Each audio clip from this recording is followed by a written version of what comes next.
নমস্কার, আমি অরিত্রী মুখার্জি। আজ আমার নিবেদন শক্তি চট্টোপাধ্যায়ের লেখা ছড়ার আমি ছড়ার তুমি। ছড়া একে ছড়া, ছড়া দুগুণে দুই, ছড়ার বুকের মধ্যিখানে পানসি পেতে শুই।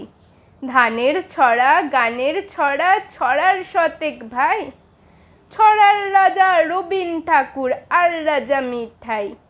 আর এক রাজা রায় সুকুমার আছেন তো স্মরণে, আর ছড়াকার ঘুমিয়ে আছেন সব শিশুদের মনে। ছড়ার আমি ছড়ার তুমি, ছড়ার তাহার নাই, ছড়া তো নয় পালকি বাপা, ছজন কাহার চাই। ছড়া নিজেই বইতে পারে, কইতে পারে দুই, বাংলা ভাষা মায়ের ভাষা, তার তুলোতে শুই। নমস্কার।